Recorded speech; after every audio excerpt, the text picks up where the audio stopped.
Do'stlar, mana ijavikalarimiz sortlari Black James. Yangilik sortlardan, xudo xolasa o'n qaraydi. Mana bular endi pishyapti. Bu ikkinchi mevasi, mana bunisi uchinchi mevasi. Oktyabrga qilib meva qiladigan, mana pishadigan. Xudo xolasa o'n qaraydi. Kattaligini qaraydi. Mazasi ham o'ta kuchli ekan, boru yesalarining mazasi ham shot salgina nimasini berib yuborgan. Yiriligini qarang, gugutga qo'yib ko'ryapmiz. Mana ikkitasi bitta gugut qutichalik kelyapti. Bundan ham katta. Mana.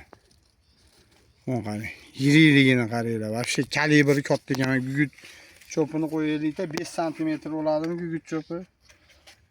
Mana. Mana qaranglar. Gugut cho'pi 5 bo'lmasa ham 4 santimetrli ijavikalar. 4 santimetr bir donasi. Yiriligini qaranglar. Mana qaranglar. Mana.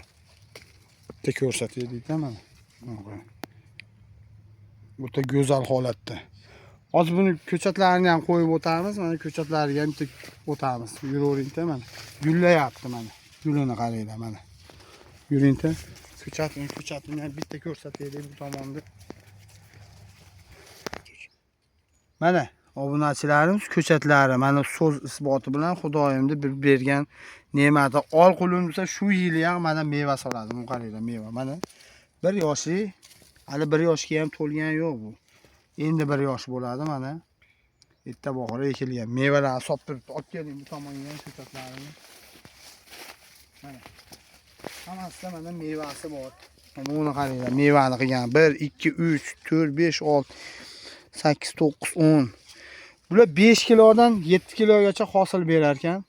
Ijavikalarimiz mana bular 2 marta 3 marta pishar ekan. Birinchi hosilni terib, uzib olib chiqib, qirqib olib chiqib tashalgan hashaylari, ichida yomon narsalari ikkinchi mevasi pishishni boshladi.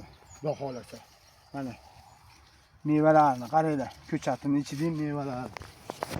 Bu tomonlarda ko'rsatib qo'ying. Bunun ichida mana bunaqa malinalarimiz ham bor. Malina bilan ekilgan malina ko'chatlarimiz ham bor. Meva sotib. Mana. Like bosib obuna bo'lib qo'yamiz. Ijavikalarga aloqaga chiqaverasizlar, nomerlar qoldirib qo'yamiz mana. Bismillah.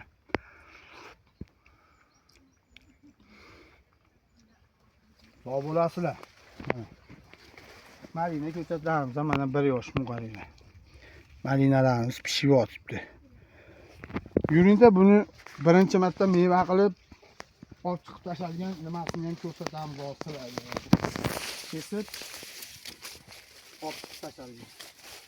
Mana birinchi mevasidan keyin mana kesib olib chiqib tashalgan shoxlari mana mevalari. Chunki nimagaki kesib olib chiqib birinchi mevasidan keyin olib tashlasak, buni mevalari, hosillari mana ham zo'r bo'ladi, ham yirik. Buni ikkinchi hosili. Bu xolasa pastida uchinchi hosil. Like bosib, obuna bo'lib qo'yasizlar. Nomerlar qoldirib qo'yamiz, aloqaga chiqaverasizlar. Sog' bo'lasizlar, salomat bo'lasizlar. Zo'rdan zo'rni faqat sizlar uchun ilinamiz. Like bosasizlar. Dehqonga omad deb mehnat qilyapgan opalarga ham like bosib ketasizlar bittadan.